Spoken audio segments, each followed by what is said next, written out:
whilst in Uganda, I was working as a voluntary service overseas teacher in a small state school in Kabale, which is down in the Kigezi district in southwest Uganda. VSO were getting a little bit worried about what President Amin was doing in the summer of 72. And by the October or late September, they decided it was unsafe for any volunteers to remain in the country. So that was when I was told I needed to get out.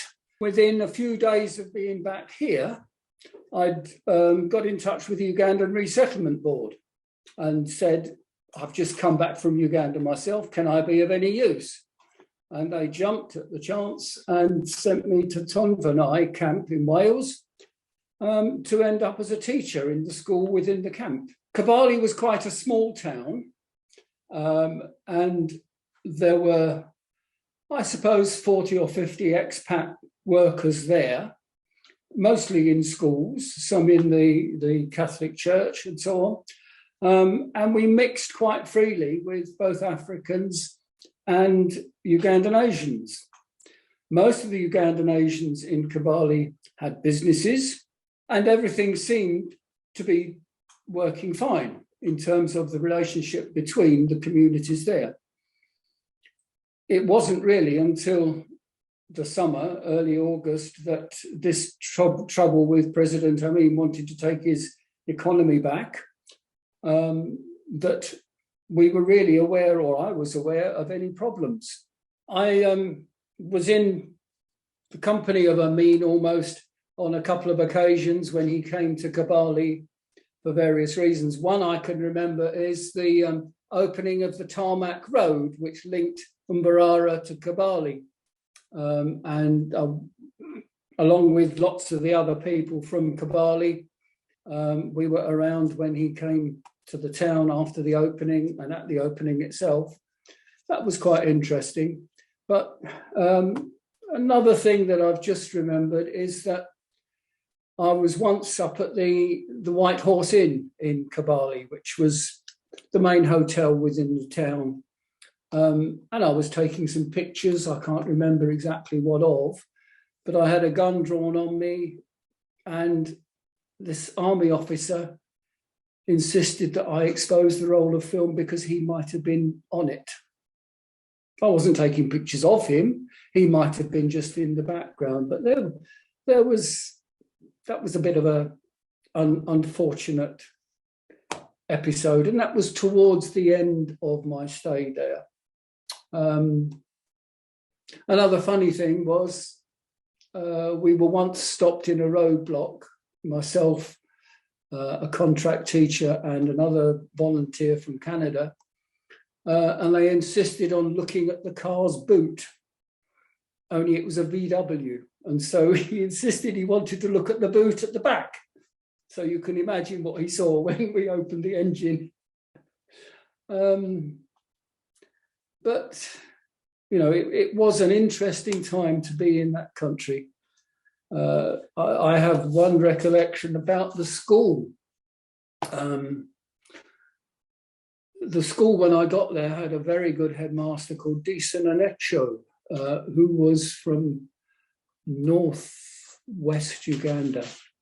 And he was actually moved, I believe, by President Amin to go and take up a headship of a school up in that area, because I believe there had been some movement of the actual boundary of the two countries between Uganda and Sudan up in that area.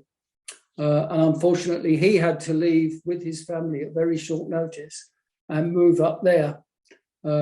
He was an excellent head teacher, was very welcoming to me as a volunteer. And, you know, I'm sure he would have been a good friend had he stayed in Uganda, stayed in Kabale a bit longer. I suppose it was a strange experience. He was the first head of state I'd ever really come close to.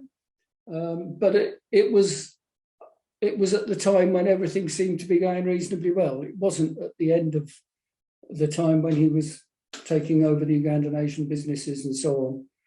So everything seemed to be going well at the times when I saw him. But I think Ugandan Asians were reasonably happy with the government for the first year or two of his reign, but then things went rapidly downhill at the end. I knew quite a lot of the Asians, and some of them came to this country, some of them went to Canada, but it was quite a stressful time for them in preparing to wind up their businesses, to try and sell some of their property, to try and get out some of their property and capital, because it meant leaving everything behind for them. So it was a very difficult time, a very sad time for them. And having landed and got home, it seemed, I was unemployed. I wanted to be of some use.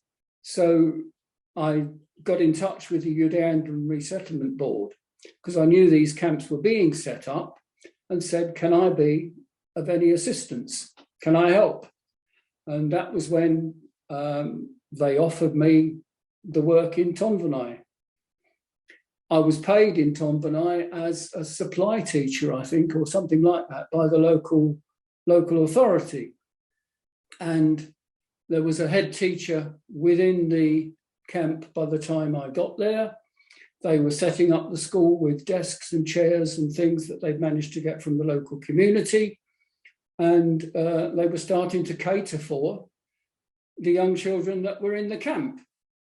Of course, my expertise was with the secondary schools, and I taught maths and physics and a bit of other science whilst in Uganda.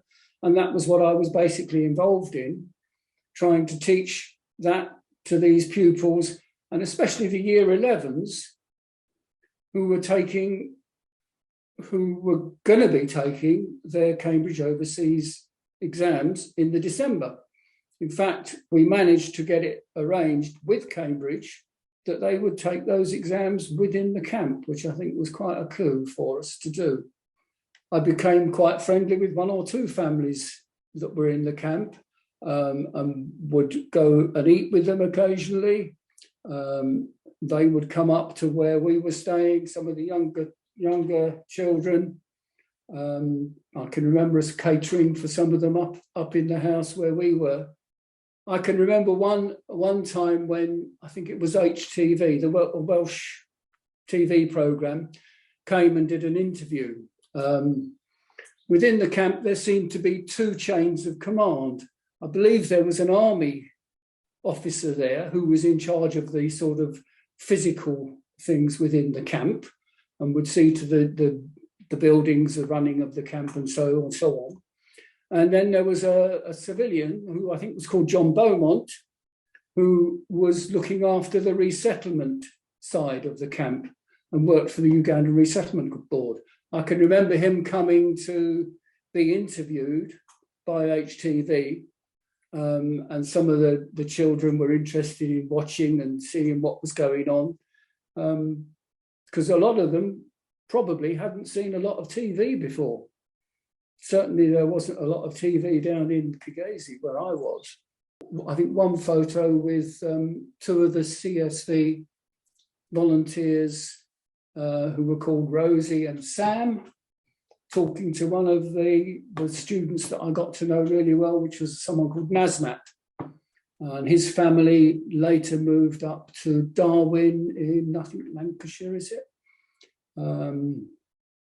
And another family that I got quite close to moved to Stoke Newington in London, which I knew very well because I used to go through Stoke Newington every day on my journey from home to secondary school. So, I managed to go and see them, both of those families, outside of the camp once they'd left and once I'd finished working there. I think I stayed in the camp probably something like mid-February, because obviously by that time, children were moving out with families to resettle, and it was the school was basically being wound up, I think, within the camp. After that, it gave me a desire to carry on teaching and working with children. So until I went out to Uganda as a volunteer teacher, I hadn't any experience of working in a school as such. But that confirmed that I wanted to do that, which was what I then went on to do, having qualified as a teacher. And again, my first teaching job was quite an interesting one, in that I taught in what was called an approved school, where I became a teacher housemaster. So I was doing teaching and some housemaster duties in a school where pupils mostly from London were sent because they were on the wrong side of the law, basically. And that was quite an eye-opening situation. I stayed there for about a year, and then I worked in an assessment centre for a local authority, which looked after children coming into care. It certainly made me appreciate some of the problems that refugees and asylum seekers and things like that have these days. It makes me very sad when I see the way that asylum seekers and some of the Afghan refugees and people from Ukraine are being dealt with by the government. And so I had the pleasure of going to 2 or 3 Asian weddings in that first couple of years after the camp. One of which was a friend from Kabali who was a shoemaker. And his children have gone on to be, very, very valuable citizens to this country. They went into nursing and pharmacy and things like that. And one anecdote that I could tell you is that Johnny was a shoemaker. I had 2 or 3 pairs of shoes made by him. And he was cunning. You hear stories of how people would try to smuggle things out in the linings of suitcases, linings of their coats and things like that. Johnny made himself a pair of shoes, which I think had about £1,000 in each sole, stitched in between the leathers. So, he managed to get that out. And what I managed to do was to bring his wife's jewellery out, which I carried with me as hand luggage. But some of the other things I tried to bring out for him in my suitcase, which was sent by air freight, were removed by the time it got to London. But he was very grateful that I'd brought out the jewellery from the family. That was good. He opened up a shoe repair business. What else would he do? In Oxford, his wife went into nursing. And as I say, at least 2 of his children ended up working for the National Health Service as pharmacists and nurses and so on. And they were very good citizens.